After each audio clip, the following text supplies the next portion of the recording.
बिस्मिल्लाहिर रहमानिर रहीम नहमदुहु व नुसल्ली अला रसूलिल करीम अम्मा बाद। আগামীকালকে একটা অনুষ্ঠান হতে যাচ্ছে, সেটা হলো পহেলা বৈশাখ। এটা নববর্ষ অনুষ্ঠান।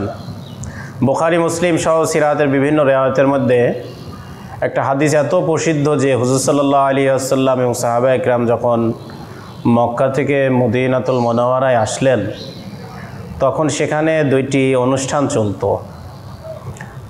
তো এই দুইটা অনুষ্ঠান সেখানে হইতো। তো সাহাবা একরাম রাদিয়াল্লাহু আনহুম আজমাইন যেহেতু সমস্ত কাজ নবীজির থেকে জিজ্ঞেস করে করে করতেন, তো তারা রাসূল পাক সাল্লাল্লাহু আলাইহি ওয়াসাল্লামকে জিজ্ঞাসা করছিলেন যে আমরা এই অনুষ্ঠানে শরীক হতে পারবো কিনা।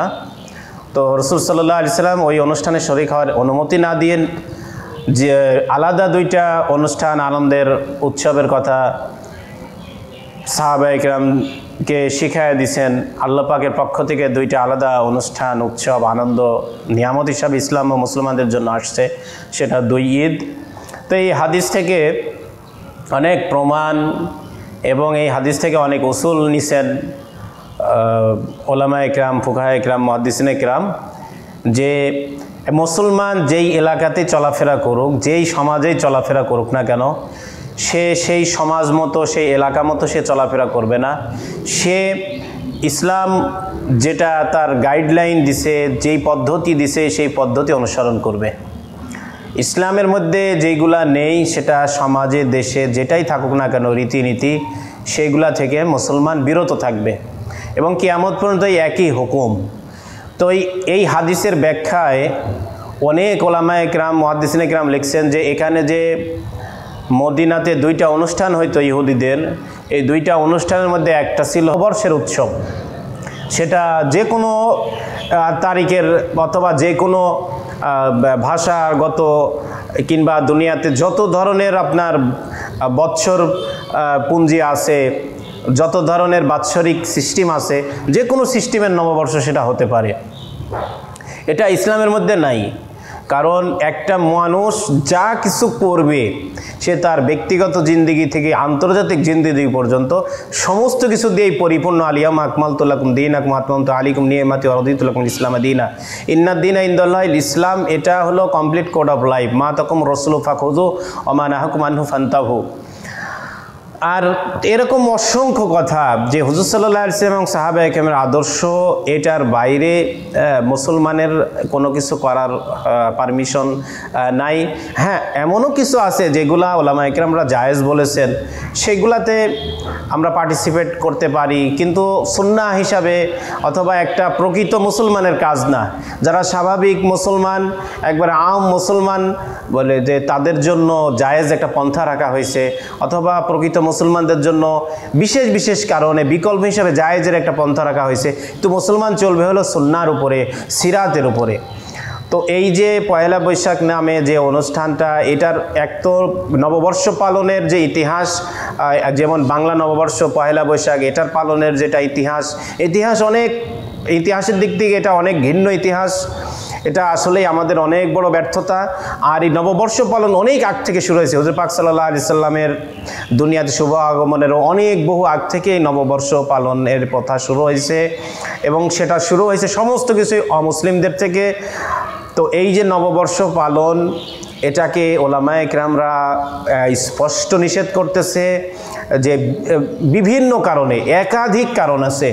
যে এটা তো এক তো যে মক্কা থেকে মদিনাতে যান আল্লাহ রাসূল সাল্লাল্লাহু আলাইহি ওয়াসাল্লাম গেলেন, তো ওদের ওই সমাজের, ওই সমাজকেন্দ্রিক, মদিনা কেন্দ্রিক যে সকল উৎসব হইতো, সেটা ইসলাম এবং মুসলমানদের জন্য অনুমতি কেন রাসূল সাল্লাল্লাহু আলাইহি ওয়াসাল্লাম দিলেন না?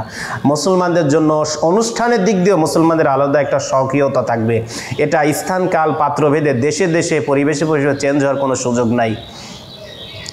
আর এরপরেও যদি ওই অনুষ্ঠান পালনের সাথে কিছু মানে আকিদা থাকে, কিছু মত থাকে, যেটা সবচেয়ে বড় মারাত্মক জিনিস, যে আমাদের যে নববর্ষ পালনের মধ্যে একটা ধারণা আছে যে নববর্ষের দিন একটা মিছিল বের হয়, আর ওই মিছিলটা নামই দেওয়া হয়েছে কিন্তু মঙ্গল শোভাযাত্রা।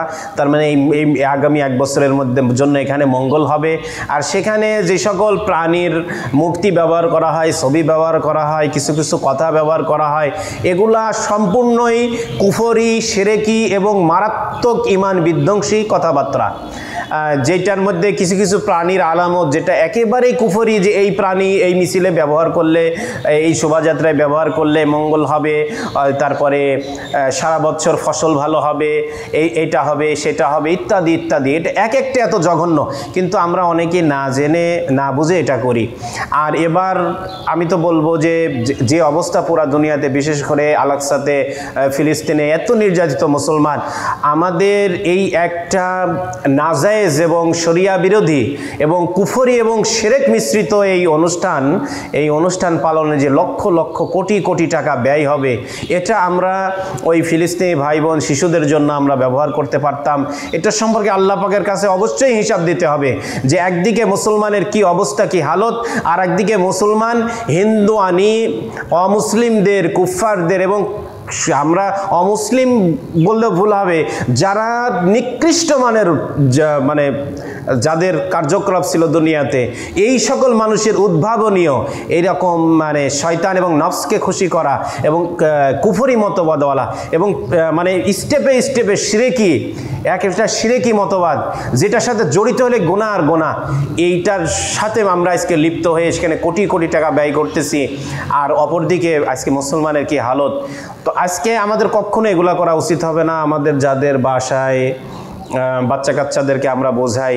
আর এই এই প্রোগ্রামে দেখবেন আপনার ওই যে শাড়ি ব্যবহার করা হয়, পাঞ্জাবি ব্যবহার করা হয়, সেখানে বাদ্যযন্ত্রের মতো নাজায়েজ জিনিস, কিছু কিছু বাদ্যযন্ত্র আছে যেগুলোর ছবি এখানে ব্যবহার করা হয়, যেগুলো স্পষ্ট নাজায়েজ, এবং এর সাথে সাথে প্রাণীর ছবি, বিভিন্ন মাছের ছবি, পাখির ছবি, প্রাণীর ছবি, বিভিন্ন মহিলাদের ছবি এইসব জায়গাতে ব্যবহার করা হয়।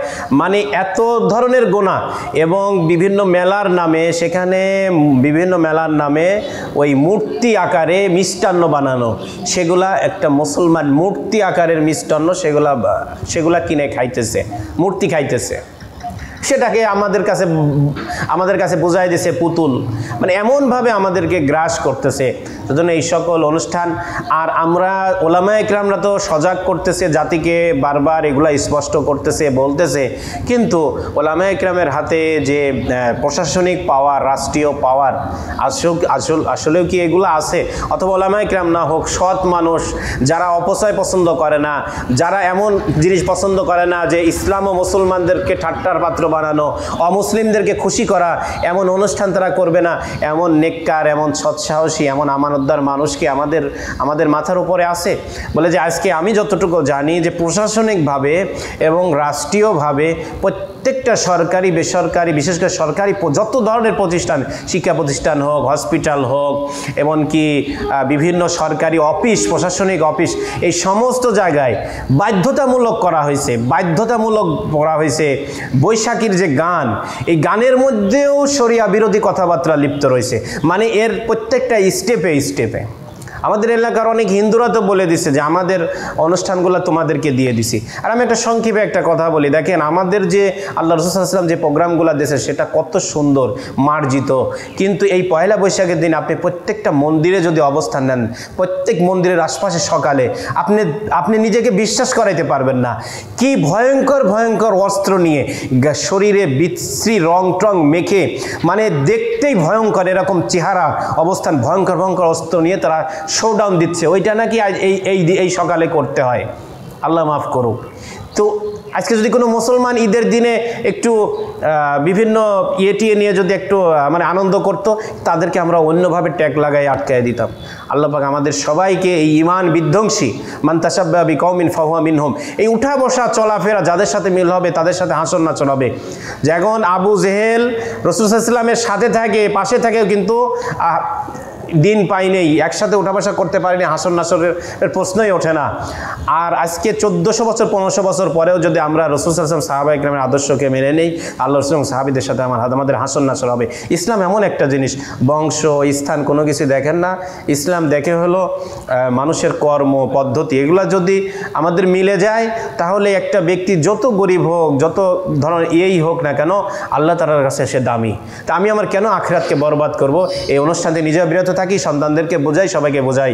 আল্লাহ পাক আমাদের আমল করার তৌফিক দান করুক। আর যারা ক্ষমতায় থেকে বিভিন্ন বাধ্য করতেছে, আল্লাহ তাদেরকে হেদায়েত দান করুক।